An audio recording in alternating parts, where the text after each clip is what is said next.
Hey guys, Elbareth, and today I have another gold challenge mode guide. This is on Temple of the Jade Serpent. Hope you enjoy.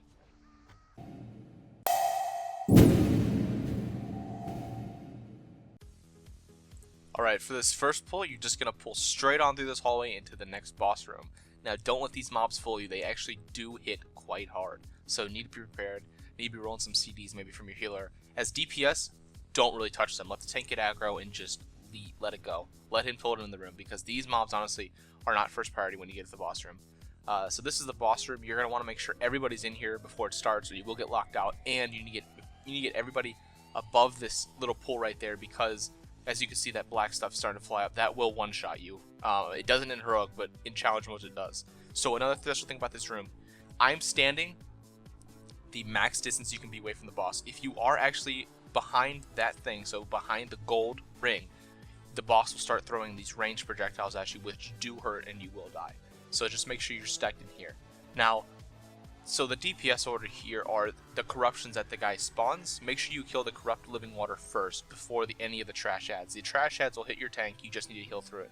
But you need to make sure you kill the corrupted living water first so you can get the boss started. Now, other than that, this is a pretty easy boss. You're standing right there, everybody's DPSing. Make sure you don't pull that much aggro. If you do, try and get rid of it somehow, misdirect whatever. As you can see, I'm not even paying attention to the trash right now. I'm looking for the next corrupted living water that comes out, and I'm going to DPS it right away. Misdirect it to my tank. We're making sure we're not going to get hit by any of that black shit that blows up right there, as you can see. And again, this is the huge priority, is to kill those corrupted living waters as fast as you can, because the residual AoE will just DPS the rest of the trash you pulled in the hallway. Now, as you can see, Wise Mari, if you've done this on heroic, he can't be attacked right now. You just need to make sure you're DPSing the mobs that you're doing. Make sure your tank doesn't get hit by the water like he just did, but that's a beast. He really doesn't die. So, we're DPSing corrupted living water there. Those corrupting droplets actually do hurt too, so when they die, there's this pool that's going to be spawned. Do not stand in that. We had a few problems that time doing that. So when they die, they drop a pool on the ground. You can't be standing in it. But other than that, it's pretty nice. It's pretty nice to be all range, because your tank can just go elsewhere. As you can see, I'm multi-shotting, doing some honestly, no one really worries about damage here. You just kill the ad fast as you can, and then you wait on the timer. Next corrupted living water out, he pulls it to us, we DPS it down. We're not really worried about those droplets, they die with residual AoE. And then we're going to get to the part where the actual boss encounter starts. So this is like the pre-boss shit, and then the boss encounter is going to start, which is it can be hard, but I think everybody's done enough on heroic to where it's not going to be that big a deal. So as you can see, the boss fight's about to start, and I'm going to start running. Honestly, this isn't for an achievement or anything, so you can actually hit the water. It's not going to one-shot you. So if there's a difference between living and dying, definitely live by trudging through some water. As you can see, I don't want to step in those pools, so I'm going to deter there to get through them. The pools are still on the ground after you kill them. Do not get hit by that water beam, because you will die. That's a one-shot on the thing. As you can see, Shot Reg is so bad. Just don't stand in. I popped a turns just to try and get some damage. We're damaging the boss, move around in a circle. The inner ring is faster, so you have more time to stand still. But anyway you dodge, just stay alive, because there's not much time to be made up here. We did pop hero and everything, so to get the boss down as fast as you can, we're gonna run back to the front of the room, and I'm gonna hit my aspect of the pack.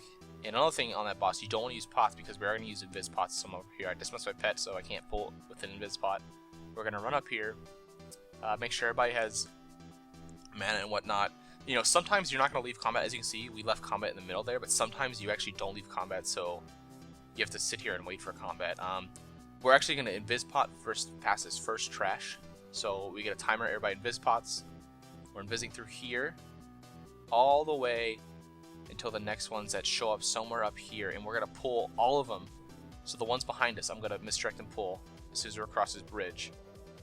I'm going to pull those, and we're going to pull them into this pack right here. And we need to make sure we get that crane targeted down first. So the songbird crane is going to be killed first. But other than that, just make sure you're aiming the hell out of these things. I'm actually going to leave early here to go and kill the book down there to get the RP started. So as soon as we get enough of those killed, I'm going to leave early. Down another binding shot to get him trapped, and then I'm jumping down now to kill that thing before the RP starts. The rest of the mobs will slowly trickle down, and they'll die from dots and stuff. As you can see, they're almost dead. This will give your healer time to just rest to get mana, but those mobs really don't do anything. They'll just walk down the stairs after you. You just kill them as you're waiting for the RP to start, because the RP is kind of long. It's kind of tense while you're waiting for it to start. Now this boss, a lot of people actually don't know how to kill this boss in Heroic, so we're going to do a little thing here.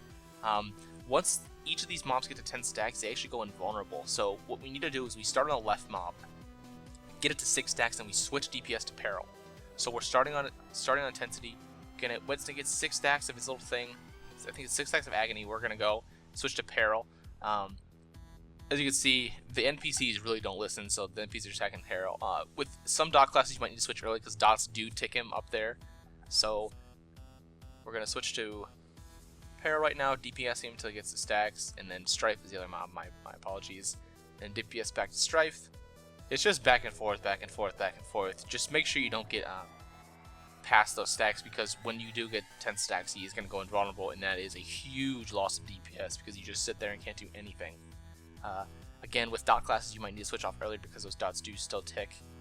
But as you can see, our Shadow Priest was trying to wipe dots as soon as he could, so we didn't push him by accident. Switch him back again. Most of the bosses in Jade are actually not that hard at all, like most challenge modes. It's just the trash packs. So keep DPSing these guys.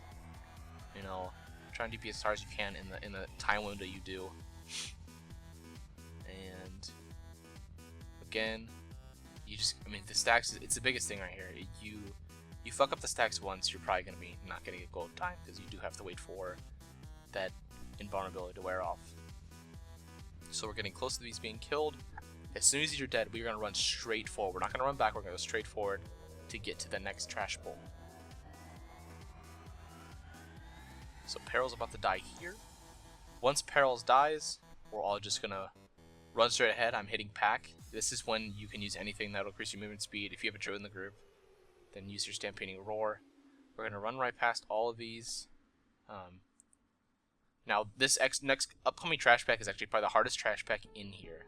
These actually do a ton of damage. So in Heroics, you usually pull all of them. In challenge modes, you pull 1 pack, and if you get 2 packs, you're gonna die. So right here, we need to make sure that we're pulling 1 pack at a time, that silences do go out, so sometimes if your healer's silenced, then it's pretty game over. Right here, this is when you need to rotate your stuns, rings, fears, anything to get these things down without actually doing damage or putting out their silence on your healer, because if your healer's silenced and your tank's taking a lot of damage, then it's just going to be game over and you're going to wipe. Watch out for that purple shield on the ground. Again, that's not good. As you can see, our priest actually mass dispelled this fear on our paladin, so he could actually heal our tank. But this is actually really, it doesn't look much, but this is actually some of the most intense trash pools in the game right now for challenge modes.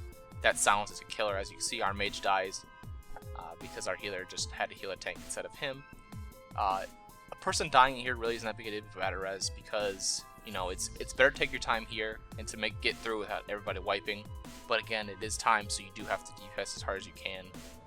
Losing our mage was a pretty big thing, but again, if you rotate stuns, rotate fears, rotate anything disorients to get these mobs from casting their fear and silence, then the better. We could have pulled these probably a little bit more, but at the time we were just worried about learning the trash pool. So this is basically us learning the trash pool to understand how much damage it's going to put out and how much the silences are going to affect our healer. Our healer hated this pool, by the way, so props to any healers who are going to try this, because that silence is a bitch. And we also didn't let him get mana because, well, we're just mean like that. So he did get mana before this pool, so he's going to be kind of low here. This is the last pull before the boss comes out. I missed my binding trap there, which means they're not actually going to be stunned, which is no bueno, but you know, we have high enough DPS to where it's not going to really matter that bad. Make sure you get out those purple circles, the rings down. There goes the binding shot now, so now they're probably going to be stunned. But I mean, this is just all about living here. This trash, if you kill it fast enough, you really won't save that much time, so it's better just to take it slow and make sure no one dies. Well, no one important dies. If a DPS dies, then you know, it's a loss of DPS, but it wasn't really important at all. This boss, it's honestly not a big deal anymore. It's the same as Heroic. This time, standing in her abilities will actually kill you, so just avoid her abilities. She's going to have these Serpent Strike, which is this like basically lava walls from Ragaros. Don't stand in those. That's bad, but they're really easy to avoid. She's gonna have another wall ability, which is also bad to stand in, but again, they're really avoidable, super easy to see. You don't really have to worry about it. Just don't die. The biggest thing is to conserve enough cooldowns to kill this boss in a fast enough time, so when you get to the last boss, you have a ton of cooldowns to kill him before a couple of those phases where he goes invulnerable. See right there, Serpent Strike, you just want to avoid that, and then it leaves a green residue on the ground, which you can't stand in because it does hurt. She's close to being dead right here, 36%. So now that we're down to 20%, 30%, she's going to shift into phase 3, which she turns into this giant cloud serpent dude. We're going to DPS him down again. Pew pew pew, DPSing, DPSing, DPSing. Pretty boring boss fight. Watch out for green circles, they're bad. You know, Jade Fire, bad. It hurts. Try and help your healer, because these aren't heroic mechanics, these are challenge mode mechanics, and they do, you know, tend to one-shot people. 2%, 1%, gonna die. We're moving right onto these things. We're going to not pull them with the boss because their debuff sucks, and that would be certainly a wipe on, you know, heroic and challenge modes. So here we are, they're stunned. You know, just basically, you know, rotate your stuns, rotate your fears, rotate your ice traps, anything, just to get these things from casting. As soon as a little bit of them are low, your healer can say, hey, I can handle the debuff, or no, I can't handle the debuff. It's all up to your healer and what he wants to do or she wants to do. These are getting low, so we're going to start moving on to the boss, and the boss is where it's, I mean, this is the last, you know, last minute, last 3 minutes, last 4 minutes here. This is turn and go right here at this point. This is going to determine whether you get gold or not at this point. So those things are low. Pulling the boss now. If you have hero up, use it. If not, then, you know, use your pots, use your CDs, anything you can to get this boss burned out as fast as you can. Now, we chose to stack in the middle so that when he does go into his invulnerability phase, then those mobs will spawn right on top of us and we can quickly get them AoE down. It also helps your healer for his healing, or for her healing, as a lot of healings are AoE bound. So you see these, I'm going to put my trap down to get them all here, and proc a lock and load so I can kill them pretty fast. But AoE these down as quickly as you can to move on to killing the boss again. As you can see, the boss is actually that low that time because we didn't have cooldowns up, but killing these mobs, as soon as the last one dies, he's going to be attackable again, and once he is, we attack, hit him as hard as we can. As soon as hero's up, make sure you hit it. You know, if your pots are up, make sure you hit those. This is turn and burn time, DPS wise. Now touch nothingness comes out again. And he's going to, I don't remember if we get a second phase or not of that, but the least amount of those phases that you have, the better, because the more time you have on this boss DPSing, the faster it's going to go.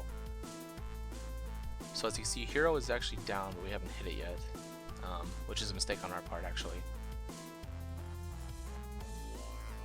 Again, this wasn't the cleanest run we've ever had. It's just, you know, gold's gold, honestly.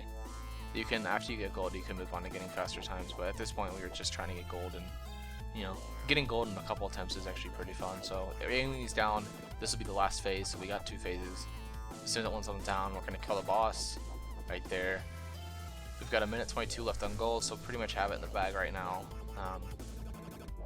So 19% kill shot range, gonna pound those kill shots. And there you have it. This is, you know, Jade Temple challenge mode. A lot of people said this was actually one of the harder ones I did, but honestly, it's so simple in the terms of pulls and stuff that it takes very little time to learn.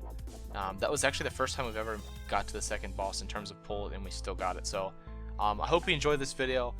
Check back later for more gold challenge mode videos. I will be trying to put those out, all of them actually, because I do have all the challenge modes to help you guys out there. And make sure you thumbs up, subscribe, leave a comment, stuff like that. You know, if you have any other tips for people, say that you've done gold challenge modes, make sure you include them in the comments. Help other people out, because there's definitely more than one way to do challenge modes, and definitely more than one way to get gold. So it's been fun. Have a nice day.